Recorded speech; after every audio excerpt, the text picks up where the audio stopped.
Every day, she left work carrying empty cardboard boxes. Colleagues laughed, called her crazy, until a businessman decided to follow her.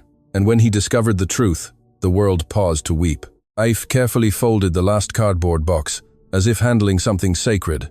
Her calloused hands trembled slightly, not from fatigue, but from something no one there could comprehend. 6 o'clock in the evening, end of shift at the central distribution depot, and she was doing exactly what she had done every single day for 3 years, stacking empty boxes destined straight for the bin. "Here comes the box, Looney." Siobhan's voice cut through the depot like a knife. 3 employees immediately turned their heads. "I bet she lives in a cardboard shanty." Laughter erupted. Aif didn't lift her eyes, continuing to fold them one by one with that strange delicacy that made everyone even more curious. Every perfect crease, every exact fold, as if those old, dust-stained, oil-smeared boxes were hidden treasures only she could see. "Hey, Aif," Liam shouted from the other side of the warehouse, taunting, building a cardboard mansion or selling them for grub. But laughter, there was always laughter. Aif took a deep breath, pressed her lips together and carried on working. 43 years on her back, hair tied in a simple bun, a blue uniform faded from countless washes, and that quiet manner of someone who had learned to swallow humiliation for breakfast.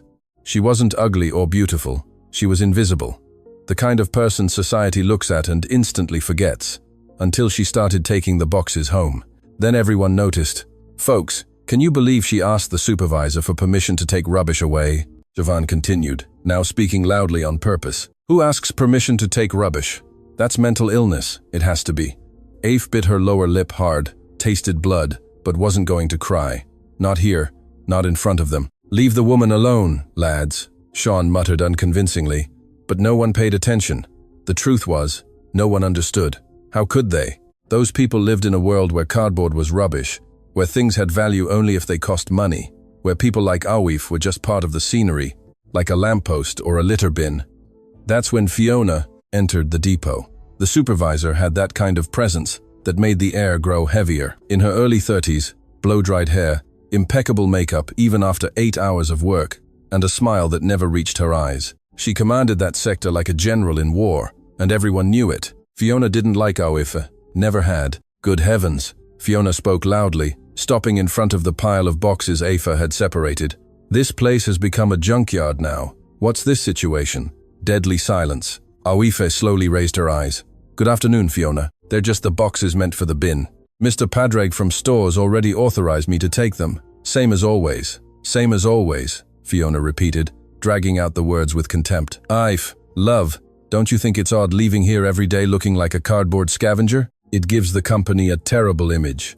"A terrible image is the wages we earn," Sean mumbled quietly, but Fiona pretended not to hear.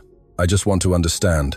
The supervisor continued, crossing her arms. "What on earth do you want these old boxes for? Setting up a market stall? Selling them at a car boot sale? Or do you actually live inside them?" The laughter that erupted was cruel. Siobhan almost choked from laughing so hard.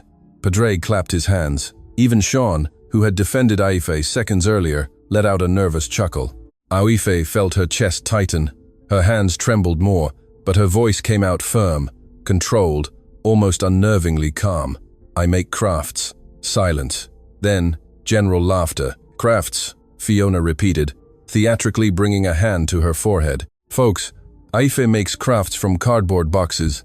How fancy. I bet she sells them at the Dublin Modern Art Gallery, doesn't she?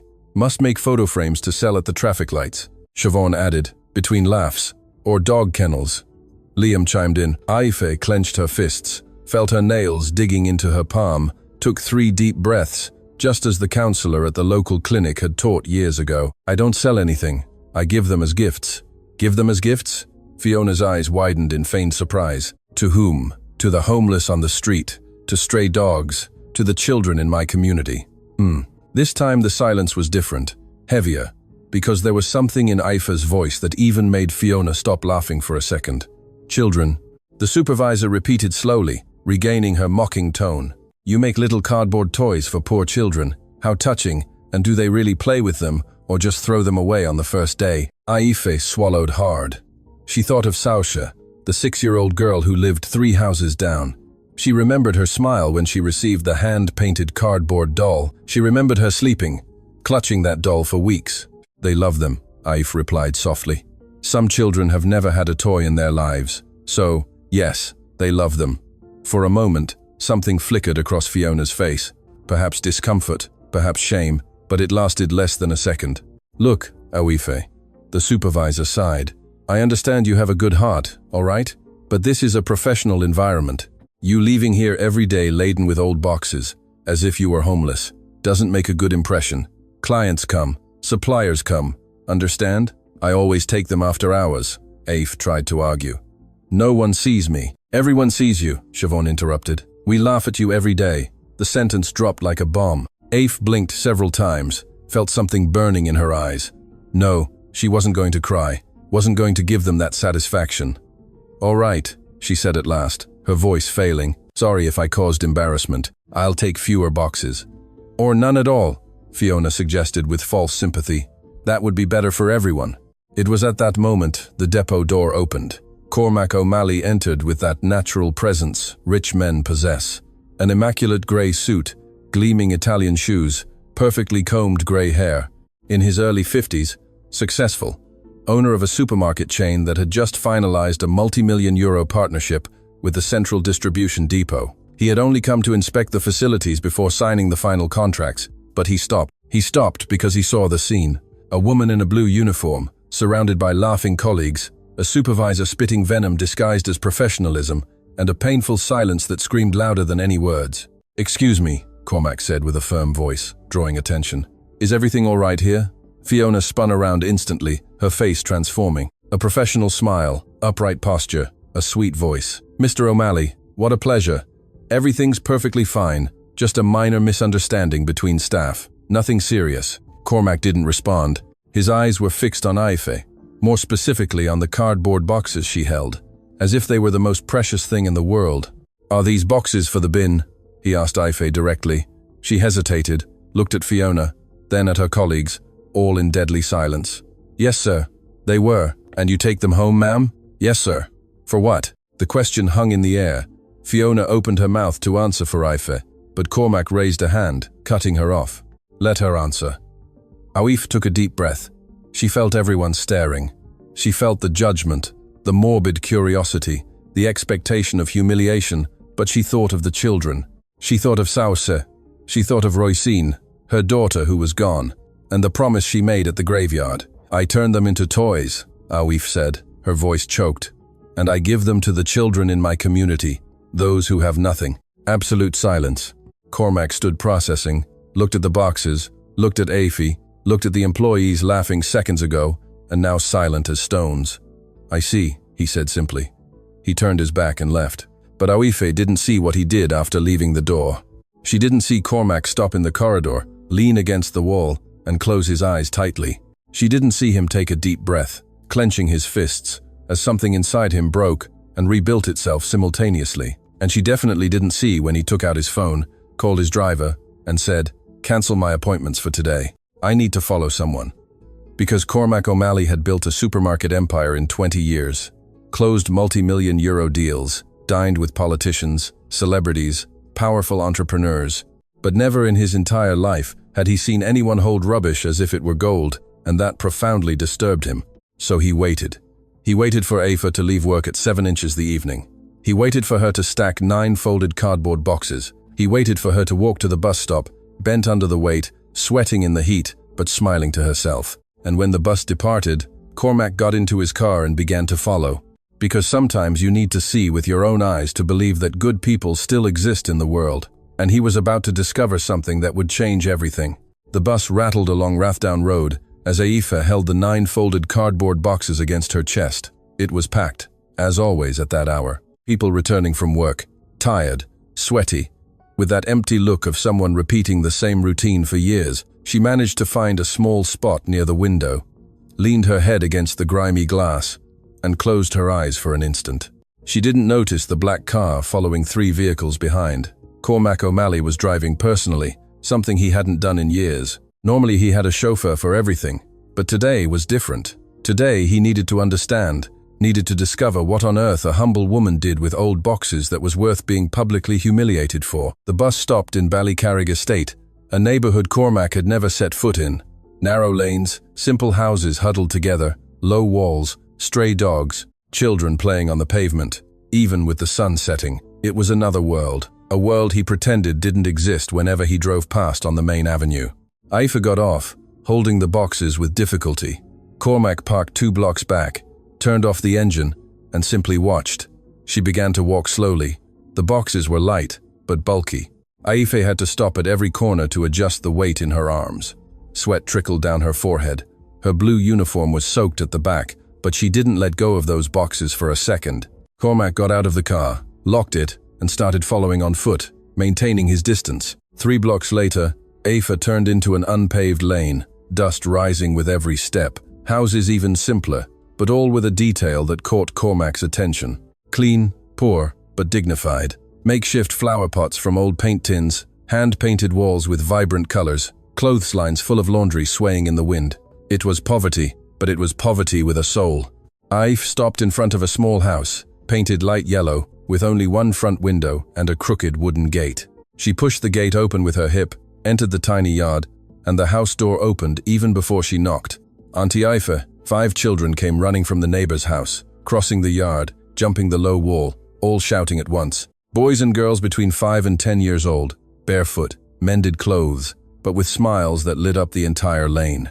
Cormac stopped behind a lamppost and observed. Aoife carefully set the boxes on the ground, opened her arms, and was engulfed by 5 children, hugging her at the same time. Laughter, squeals, questions all at once. "Auntie, did you bring the boxes? What are you making today? Can you make a doll for me? I want a lorry like Finn's." Aoife laughed. A clean, true laugh, so different from the sad smile she had at work. "Easy, easy. Let me get inside first, everyone." She picked up the boxes again and entered the little house. The children followed behind like ducklings. Cormac approached discreetly, staying outside, hidden behind the neighbor's wall. Through the slightly open window, he could see, and what he saw made something clench in his chest. The house was tiny. Living room and kitchen in the same space. An old but clean sofa, covered with a crochet blanket. A small wooden table with 3 mismatched chairs. An ancient cooker, a noisy fridge, a sink with a dripping tap.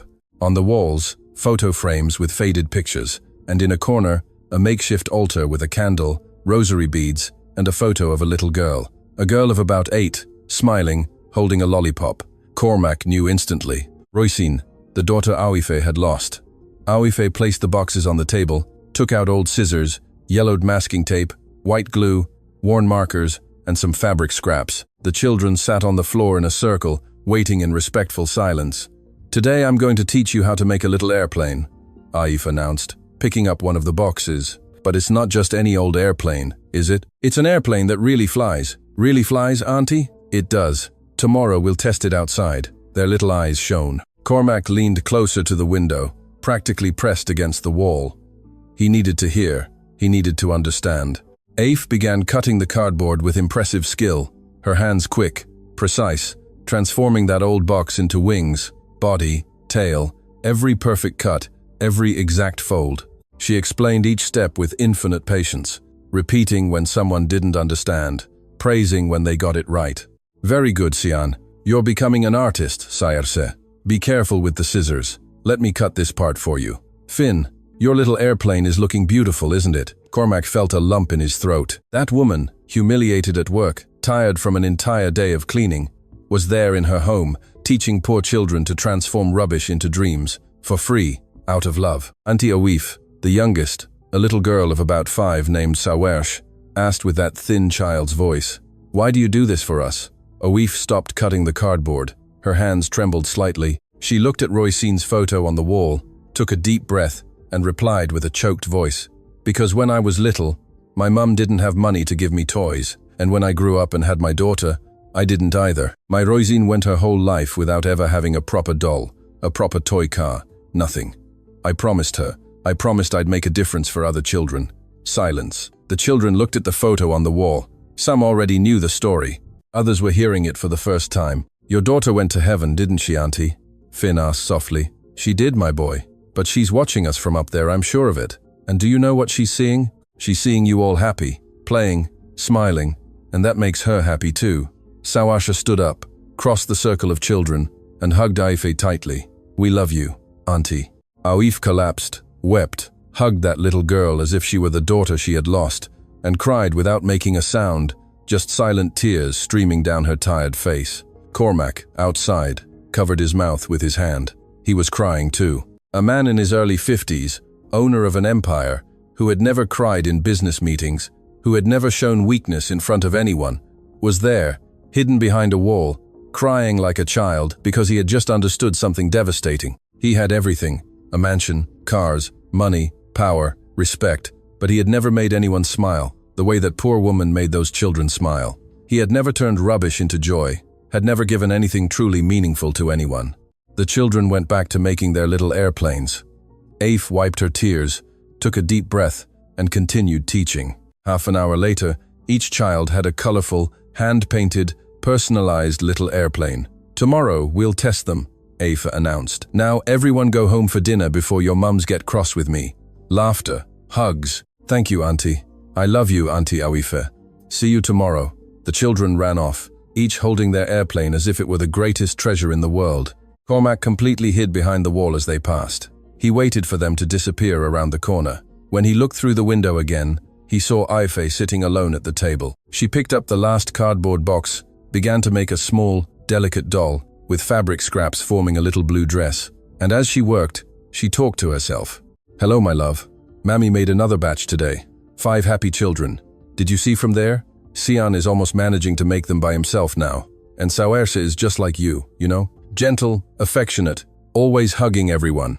Cormac felt his legs weaken. Aife was making that doll for the daughter who had died. Today was tough at work again. She continued talking to the photo. "Fiona humiliated me in front of everyone. But it's all right. I can handle it. I've handled worse, haven't I, my daughter? The important thing is that I'm keeping our promise. No child on this lane will go through what you went through.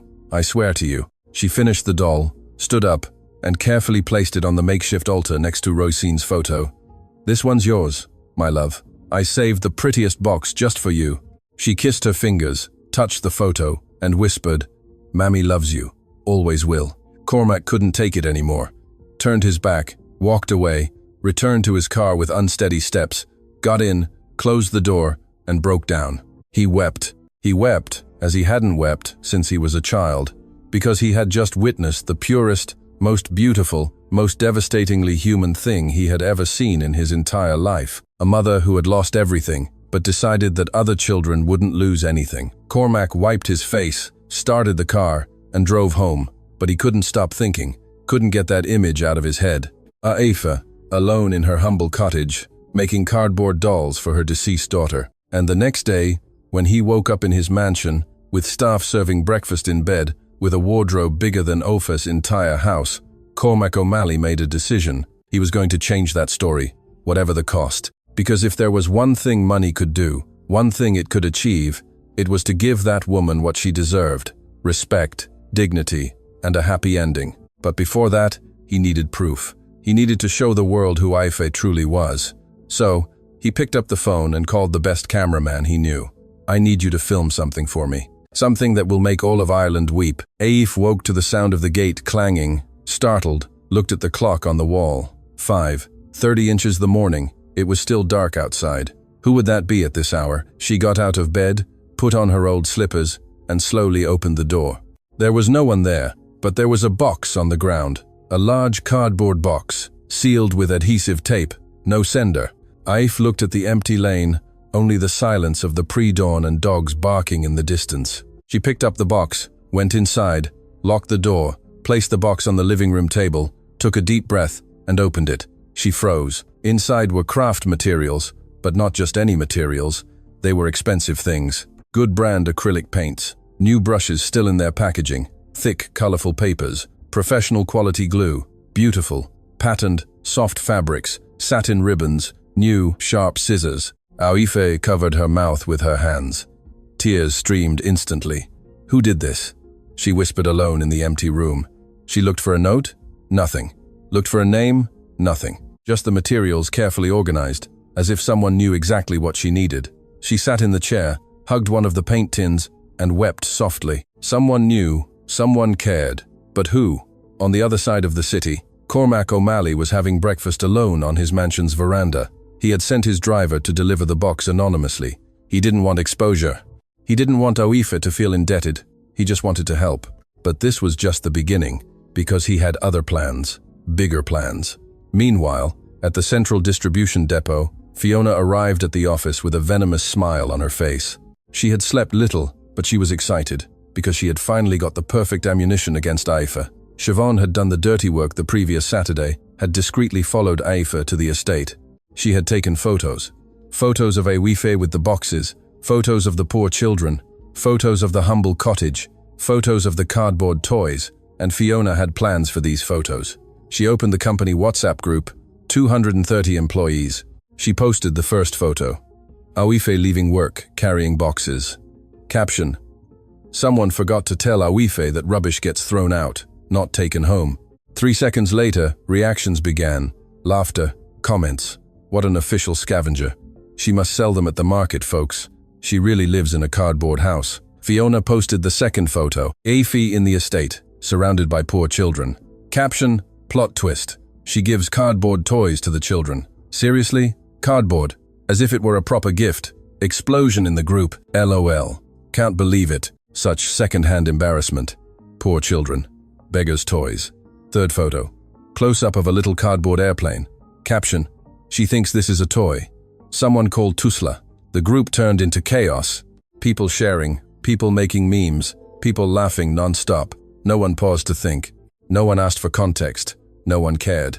Monday morning, Aoife walked into work and felt it acutely. Glances, whispers, muffled giggles. Everyone knew. She passed reception. The lady averted her gaze, walked down the corridor. 3 employees stopped talking and fell into an awkward silence. She entered the changing room to get changed, and Siobhan was there with that lottery-winning smile. Good morning, Aoife. Or should I say, good morning, Queen of Cardboard. Loud laughter from 2 other female employees present. Aoife pretended not to hear, opened her locker, and took out her uniform. Oh, not going to answer? Siobhan insisted. Well, don't you like doing charity? So do some charity for us here too. Make us a little toy. Maybe it'll brighten our day. More laughter. Aoife closed her eyes, took 3 deep breaths, changed in silence. But when she went to leave the changing room, Siobhan blocked the door. Aoife, seriously now, do you really think old cardboard is an appropriate gift for a child? Because if it is, I have some old boxes here you can take. Rubbish, isn't it? You love it. Aoife looked directly into her eyes. Get out of my way. What? Are you going to hit me with a cardboard box? I said. Get out of my way. There was something in Aoife's tone that made Siobhan step aside. Aoife left. But the humiliation was only just beginning. At 10 inches the morning, she was called into the HR office. Fiona was there along with the human resources manager, Mr. Brendan Kelly, a serious man with glasses and a stern face. Sit down, Aoife. Mr. Kelly pointed to the chair. She sat down, her heart pounding. We've received a serious complaint, he began, leafing through papers. Regarding the misappropriation of company property. Aoife's eyes widened. What do you mean? The cardboard boxes you take every day? Fiona interjected with feigned concern. Technically, they are company assets. You don't have formal authorization to take them, but I always asked Mr. Padraig from stores. He always allowed it. Verbal authorization doesn't count, Mr. Kelly said dryly. It needed to be in writing, and it wasn't. But they were boxes going to waste. That's irrelevant, Fiona cut in. The issue is, you took company materials without formal authorization. This constitutes a serious breach of internal regulations. Aoife felt the ground give way. Are you serious? Completely, Mr. Kelly replied. Furthermore, there are reports that you use these boxes for personal activities outside working hours, which could compromise the company's image if someone associates the materials with our brand. I make toys for poor children. Aoife burst out, tears welling. Children who have nothing. I don't sell them, I don't profit, I don't do anything wrong. That doesn't change the fact that you violated the regulations, Fiona said with surgical coldness. Mr. Kelly adjusted his glasses. Alf, considering the gravity of the situation and your years of service here, we won't be terminating your employment for gross misconduct, but you will be suspended for 7 days without pay, while we investigate internally. 7 days without pay? Aoife's voice came out thin, desperate. I can't afford to be without pay. I have bills to pay. You should have thought of that before taking materials that weren't yours, Fiona said, and there was evident pleasure in her voice. Aoife looked at Fiona, saw the hidden smile at the corners of her mouth, and understood everything. It was persecution, pure malice. You may leave, Mr. Kelly said. The suspension begins today. Return next Monday. Aoife stood up, her legs trembling, and left the office. In the corridor, several employees were casually nearby, listening to everything. As she passed, they lowered their heads or averted their gaze. No one helped, no one defended her. Aoife collected her belongings from her locker, left the depot at 11 inches the morning on a Monday, in broad daylight, with everyone watching, the walk of shame. She arrived home devastated, sat on the sofa, hugged her knees, and wept. She cried all the tears she had held back for years. She cried for the daughter she lost, for the constant humiliation, for the injustice, and she cried because she had no money to get through the week. There was a knock at the door. Aoife quickly wiped her face, stood up, opened it. It was Sawarsha. The 6-year-old girl had a worried look on her face, holding the hand of her younger brother, a little boy of about 4, thin, with huge, frightened eyes. Auntie Aoife, Saisa said with a tearful voice, my little brother is very sad. Aoife knelt down to the children's height. Why, my love? Because he's never had a toy, never. And he saw me playing with my little airplane you made, and he cried a lot. Can you make a toy car for him? The little boy looked at Aoife with those eyes full of pure hope, and Aoife collapsed inside because she had been suspended. She no longer had access to the depot's boxes, she had no money to buy new materials, and there was a 4-year-old child looking at her as if she were the only person in the world who could make his happiness happen. Aoife began, her voice choked. I'll find a way, all right? I promise. Sawarsha smiled. I knew it. You always find a way. You're magic. The children left. Aoife closed the door, leaned against it, and slid down to sit on the floor. She looked at the box of expensive materials she had mysteriously received. She looked at Roisin's photo on the wall. What do I do now, my daughter? She whispered. What do I do? And that's when the phone rang, an unknown number. Aoife answered with a tired voice. Hello? Aoife. The voice was masculine, firm, gentle. My name is Cormac O'Malley. We briefly met at the depot a few days ago. Aoife frowned, trying to remember. The businessman? That's right. May I ask you a question? You may. Do you still make toys for children? Silence. How do you know that, sir? I saw everything. And I need to tell you something. You are the most incredible person I have ever met. Aoife felt tears returning. Sir, I don't know what you're talking about. I followed you home. I saw you with the children. I saw the toys. I saw your daughter's photo. I saw the doll you made for her. And I cried. Aoife. I cried like a child. Aoife covered her mouth, trying to hold back her tears. I want to help you, Cormac continued. But first, I need you to trust me. I need your permission to do something. Something that will change everything. What thing? I want to record a video of the children receiving their toys, their testimonies, Roisin's story, and I want to show this video to everyone. Why? Because you deserve respect, and I will make the whole world see who you truly are. Aoife closed her eyes, thought of Fiona, thought of the humiliations, thought of the laughter, and thought of the children. You can record it, she said. If it helps a child to have a toy, you can record it. Cormac smiled on the other end of the line. Thank you, and hold tight, Aoife, because the storm isn't over yet, but after it comes the sun. The week of suspension passed slowly. 7 days that felt like 7 years. Aoife lived on beans on toast, a bit of spud and an egg, and leftovers she miraculously stretched. But she didn't starve, and, more importantly, she managed to make the toy car for Saus's little brother, using the materials she had mysteriously received. When she handed over the toy, the little boy hugged her so tightly he almost knocked them both to the floor. It was worth every second of humiliation. Monday arrived. Aoife returned to work with a churning stomach. She knew it would be difficult. She knew everyone would still be gossiping, but she needed the wages. So, she took a deep breath, put on her blue uniform, and went. When she entered the depot, she felt a different atmosphere. There was a strange buzz in the air. Colorful bunting hung from the ceiling, balloons, background music with lively tunes, employees chatting animatedly in the corridors. What day is it today? Aoife asked Sean, who was passing carrying boxes. Didn't you get the memo? Today is the company's annual gathering, an end-of-year celebration. There'll be presentations, tributes, raffles, all that. Afe's heart sank, an event with everyone together, with Fiona in charge. This was not going to end well. Is it compulsory to attend? She asked quietly. Of course, attendance mandatory in the auditorium at 3 inches the afternoon. Board's orders. Aoife spent the day cleaning the administrative section's bathrooms with that heavy feeling in her chest. Each time someone passed, they looked at her with that gaze. Half pity, half amusement. No one said anything, but the looks said it all. At 2:30, employees began making their way to the auditorium. The depot had a large space, used for training and events, with a capacity for 300 people, a stage with a giant screen, professional sound, and lighting. It was a serious event, with important clients, suppliers, and commercial partners. Aoife entered and looked for a corner at the back. She wanted to be invisible, but Fiona had other plans. Aoife, the supervisor called loudly from the middle of the auditorium.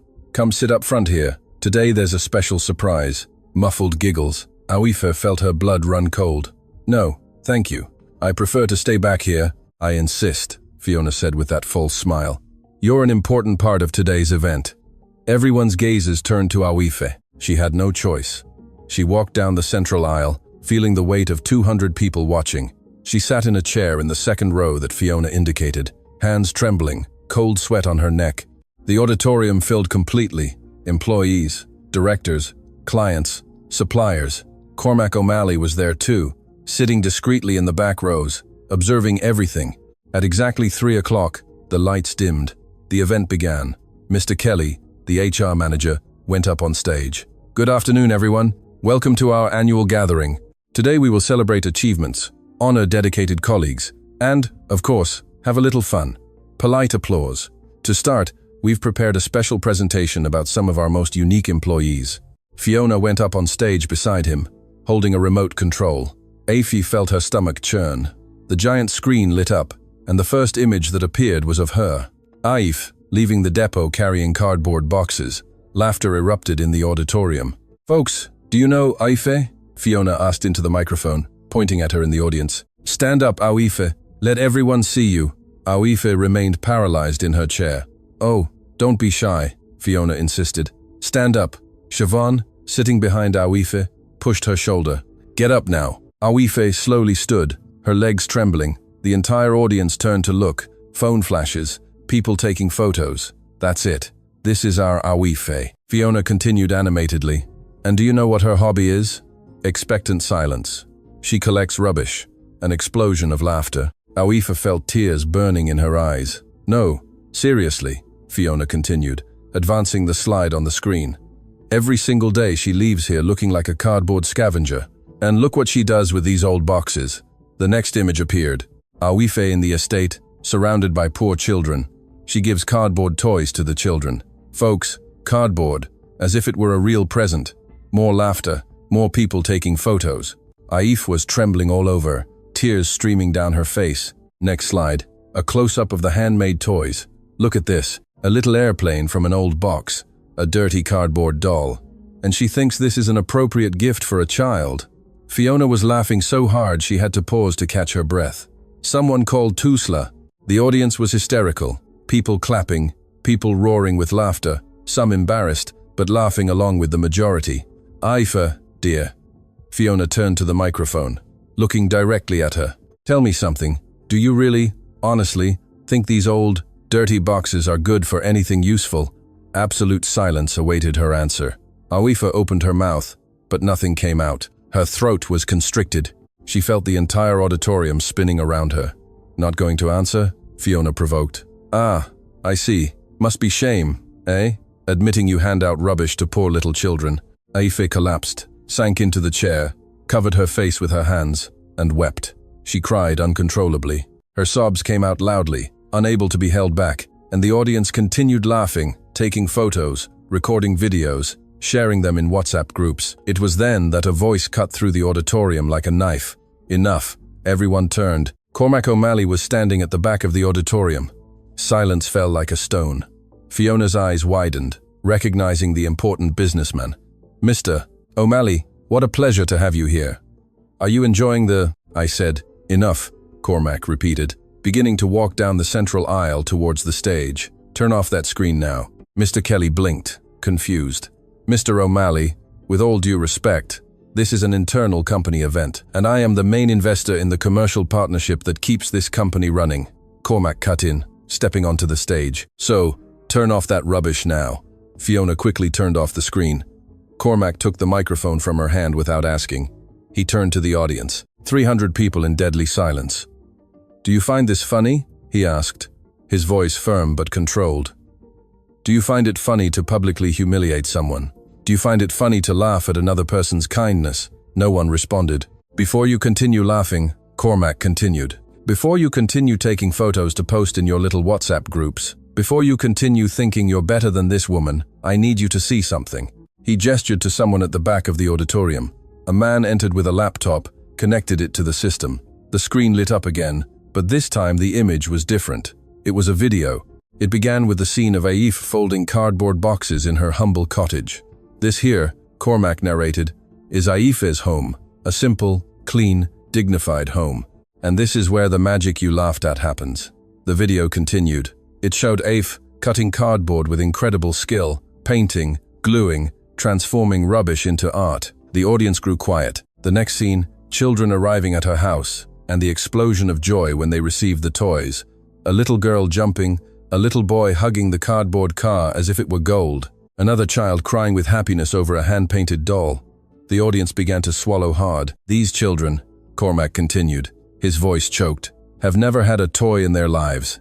Did you hear that well? Never. Because their families have no money, because they live in communities where a toy is a luxury." The video showed testimonials. Saiwer saying, "Auntie Awifa is my angel. She works magic with boxes. Sian, I never had anything. Now I have my little airplane. I sleep with it.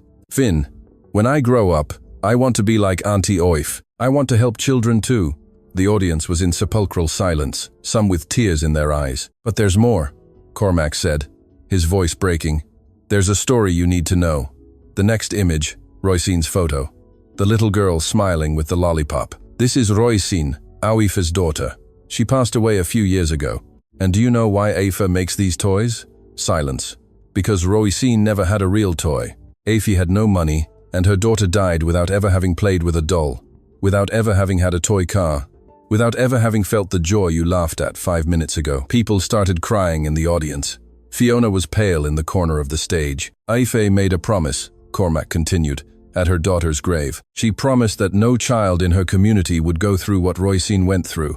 And she fulfills that promise every single day, alone, for free, with boxes that were destined for the bin." The video showed the final scene. Aife placing a doll on Roisin's altar, talking to her daughter's photo. "Mammy loves you, always will." The audience broke down, people openly weeping, sobs throughout the entire auditorium. Cormac turned to the microphone, tears streaming down his face. "In 3 years, Aife has made 1,200 toys, 1,200, all by herself, all for free. While you laughed at her, while you called her crazy, while you humiliated her, she was changing the world, one toy at a time." Absolute silence. Cormac looked at Fiona. "You asked if the boxes were good for anything useful. I answer, they serve to make children cry with joy. They serve to remind us about kindness. They serve to show there are people in the world worth more than all of us combined." Fiona lowered her head. Cormac turned to the audience. "Who is poor here? The woman who transforms rubbish into love, or you who transform kindness into a joke?" No one answered, and then it happened. One person stood up, then another, then 3 more, then 10, and suddenly the entire auditorium was on its feet, all looking at Aife, and they began to applaud slowly at first, then harder, until it turned into an ovation. Aife raised her face, saw 300 people standing, applauding her, many crying. "I'm sorry," someone shouted through tears. "Forgive me," another said. "Forgive me, Aife." Siobhan knelt in front of her, weeping, and Fiona, on stage, alone, realized it was over. The ovation continued for almost 2 minutes. 300 people standing and clapping, many with faces wet with tears. Aif was sitting, trembling, unable to process what was happening. Minutes ago she was being publicly destroyed, now she was being applauded by the same audience. Cormac descended from the stage and walked towards her. He extended his hand. Aif looked at him, confused, scared. "Stand up," he said gently. Let these people truly see you. Aoife took his hand, stood up with trembling legs, and the ovation grew even stronger. Aoife, Aoife, Aoife. Some people began to chant her name. She covered her face with her hands, crying non-stop. Sean, the colleague who had always been neutral, approached with heavy steps. Aoife, I'm an idiot. A cowardly idiot. I'm sorry. I'm sorry for not defending you when I should have. He hugged her, and Aoife felt his body trembling with sobs. One by one, employees began to approach. Forgive me, I was awful to you. Sorry for laughing. Sorry for sharing the photos. Siobhan was kneeling on the floor, sobbing. Aoife, I persecuted you. I took the photos. I gave them to Fiona. I'm a rubbish human being. I don't deserve your forgiveness, but I'm begging anyway. Aoife looked at her. For a second, she thought of turning her back, of letting Siobhan suffer, but then she remembered the words she always told Sauce. To forgive isn't to forget, my love, it's to release the weight you carry. I forgive you, Aoife said softly. Siobhan collapsed into even heavier sobs. Mr. Kelly, the HR manager, approached with his head bowed. Aoife, I unjustly suspended you. I was manipulated, but that's no excuse. I will reverse the suspension and return your 7 days' wages with interest and a bonus for emotional distress. Aoife merely nodded, still processing everything, and then all eyes turned to Fiona. The supervisor stood alone in the corner of the stage, pale, arms crossed, trying to maintain some semblance of dignity. Cormac went up on stage again, took the microphone. Fiona, do you have anything to say? Deadly silence. Fiona looked at the audience, saw 300 pairs of eyes judging her, felt the weight of what she had done. She began, her voice trembling. I thought I was being funny. A murmur of indignation from the audience. Funny? Cormac repeated with contempt. Destroying someone publicly is funny to you? That's not what I meant. Fiona tried to explain, but her voice came out weak. I didn't know the whole story. If you knew, if you had known, Cormac cut in, you would have humiliated her just the same. Because the problem isn't not knowing, it's not caring. Fiona lowered her head. You have one last chance, Cormac said. Apologize, truly. Look her in the eyes. Fiona slowly descended from the stage, walked towards Aoife. The entire audience watched in tense silence as she came face to face with the woman she had persecuted for years. Aoife, she began, but her voice failed. She took a deep breath, tried again. I treated you like dirt. I humiliated you. I persecuted you. I made you suffer, and all because I was envious. Aoife's eyes widened. Envious? Yes, envious, Fiona admitted, tears finally falling. You have something I'll never have. You have true kindness. You have purpose. You have love to give. And what do I have? Expensive clothes, a financed car, an empty apartment. I have nothing. I'm empty inside. The audience was in absolute silence. I'm sorry, Fiona said, her voice completely breaking. I don't expect you to forgive me, but I need you to know, you're better than me, always have been, and I hated you for it. Aoife looked at her for long seconds. Then she did something no one expected. She hugged Fiona. The supervisor broke down in her arms, crying like a child. I forgive you, Aoife whispered, but you need to forgive yourself too. The audience burst into tears again. Mr. Kelly went up on stage, took the microphone with trembling hands. Fiona, you are dismissed from your supervisory duties, effective immediately, not out of vengeance, but because you violated all company codes of ethics. You may collect your belongings. Fiona nodded, accepting it, without fighting, without complaining. She left the auditorium in silence, and when the door closed behind her, Cormac returned to the microphone. Now for the best part, Aoife looked at him, confused. Aoife, I want to make you a proposal, Cormac said, looking directly at her. I want to officially fund your project, transform it into a registered charity with structure, a team, quality materials, and a much wider reach. Aoife covered her mouth with her hands. I will provide a suitable physical space. I will hire a team of paid volunteers. I will provide all necessary materials, and you will be the official project coordinator with a decent salary and the recognition you deserve. The audience erupted in applause. No, Aoife stammered. It can't be true. It is true. Cormac smiled, tears in his eyes. And there's more. I've already registered the charity's name. If you accept, of course. He gestured for someone to bring something. An employee came onto the stage with a framed plaque. Cormac showed it to the audience and the screen. The name was written in beautiful letters. Toys from the Heart. Roisin's project. Aoife collapsed, fell to her knees, sobbing. Roisin, she repeated through tears. My daughter's name.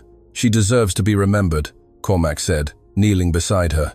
And you deserve to be celebrated. Do you accept? Aoife looked at him through her tears, looked at the entire audience standing, applauding, looked at her daughter's name on the plaque. I accept, she whispered. The auditorium exploded. Cheers of celebration, deafening applause, people jumping, hugs all around. Cormac helped Aoife up, raised her hand as if she were a champion, and the audience chanted her name again. Aoife, Aoife, Aoife. In the following days, the story leaked. Someone had recorded the entire event on their phone, posted it on social media. The video went viral. In 48 hours, it had 5 million views. Local newspapers sought out Aoife for interviews. TV programs called Wanting to Tell the Story. Companies offered donations to the charity. The story of the woman who transformed rubbish into love swept across the country. Aoife was invited to give talks at schools, to speak at charity events, to inspire other people. But she never changed. She remained humble, continued living in the same little yellow cottage, continued making toys with her own hands. The difference was that now she had help. Sean resigned from the depot and became a full-time volunteer for the charity. Siobhan, broken with remorse, offered to work for free as Aoife's assistant. Even Fiona, weeks later, shyly appeared, asking to help. You don't need to pay me. You don't need to forgive me again. Just let me fix a little bit of the damage I caused. Aoife accepted, because for her, forgiveness wasn't just a word, it was action. A month after the gathering, the charity had its own premises, a large, colorful workshop, full of materials, tools, workbenches, 20 dedicated volunteers, and over 100 children served per week. Cormac appeared every Friday to help personally. He had learned to make little cardboard airplanes. I never thought I'd trade business meetings for this, he said one day, painting a cardboard doll with Aoife beside him. But it's the best exchange I've made in my life. Why? Aoife asked. Because here I don't build fortune, I build happiness, and that is priceless. Aoife smiled, looked around the workshop, saw children laughing, playing, creating, saw volunteers working with love. She saw piles of cardboard boxes waiting to turn into magic. And for the first time in years, since she lost Roisin, Aoife felt she had found peace, because the promise was being fulfilled. Not just fulfilled, but multiplied. At night, when she returned home, Aoife stopped in front of her daughter's altar, lit the candle, looked at Roisin's smiling photo. We did it, my daughter, she whispered. It's not just me, but there are a lot of people helping now. And do you know how many children we've helped since the charity opened? Over 500. 500 children who are playing, smiling, being happy. Because of you, Roisin. All because of you. She kissed her fingers, touched the photo. Mammy loves you, always will. And for the first time, Aoife felt that Roisin was truly at peace. Because her legacy wasn't pain, it was multiplied love. 3 weeks after the gathering that changed everything, Toys from the Heart charity was officially operational. The colorful workshop was open from Monday to Saturday, from 8 inches the morning to 5 inches the afternoon. Aoife arrived early every day, with that smile she no longer needed to hide. Sean was always there, organizing materials, receiving donations, teaching the children. Siobhan arrived soon after, quiet, humble, working in silence, as if she were repaying a debt that would never end. And Cormac had become part of the family. Good morning, everyone. He entered the workshop on a Friday morning, carrying new cardboard boxes. I got more donations from my supermarket chain. The children ran to help. Sian grabbed a box almost his size. Saisa organized everything into a perfect stack. Finn was already separating the best ones to make toy cars. Aoife looked at that scene and felt her chest warm.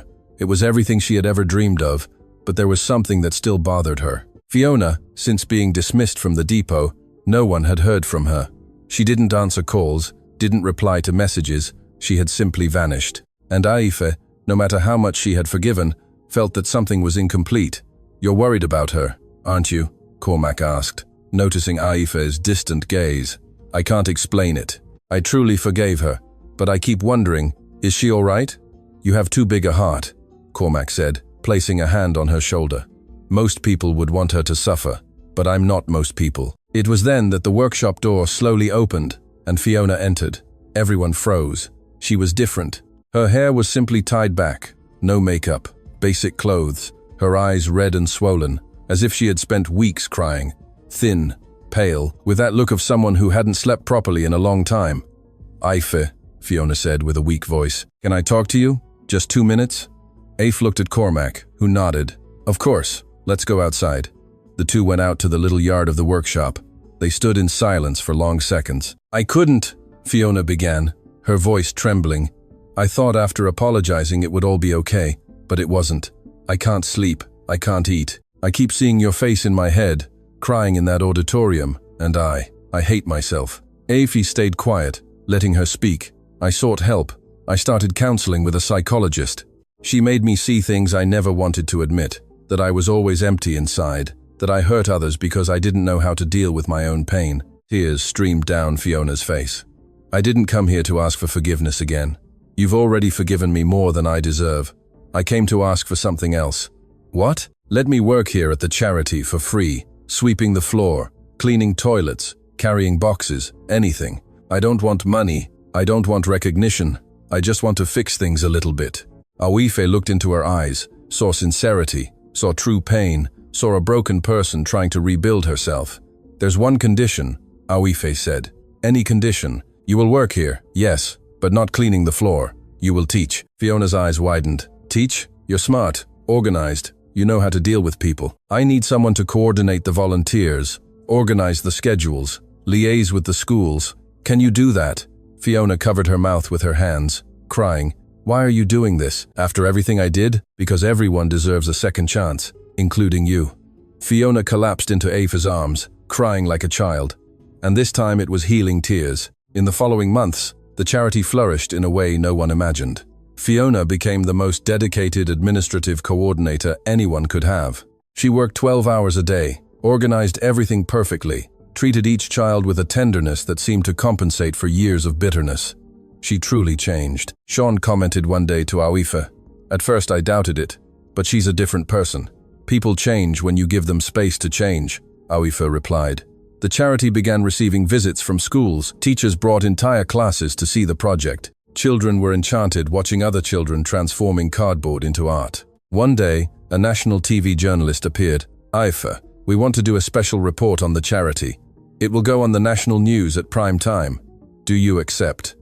Aoife looked at Cormac nervously. I've never been on TV. You don't have to do anything. Just be yourself, he said, smiling. The report aired on a Thursday, 8 minutes of reporting showing the complete story, from the humiliation, through the revelation, to the creation of the charity. It featured testimonials from the children, from the volunteers, from Cormac, and there was a surprise. Fiona appeared at the end. I was the cruelest person to Aoife. I humiliated her, persecuted her, destroyed her. And do you know what she did? She gave me a second chance. She taught me that forgiveness isn't weakness. It's the strongest thing there is. The next day, the charity received over 200 calls. People wanting to volunteer, companies wanting to donate, schools wanting partnerships, families wanting to bring their children to visit. Aoife, we're going to need a bigger space, Cormac said, looking at the queue of people at the door. I don't want to grow too big and lose the essence, she replied, worried. You won't lose it. You are the essence. Wherever you are, love will be. That night, Aoife returned to her little yellow cottage, exhausted but happy. She lit the candle at Roisin's altar. My daughter, you won't believe what happened today. Over 100 children came to the charity. 100. And do you know who helped organize everything? Fiona, the very same one who humiliated me. But now she's different. She truly smiles. She truly hugs the children. Aoife looked at her daughter's photo. I guess that's what it was all about, wasn't it, my daughter? It wasn't just about toys. It was about teaching that everyone can change, that everyone deserves love, that no one is rubbish, even when we're treated like rubbish. She kissed her fingers, touched the photo.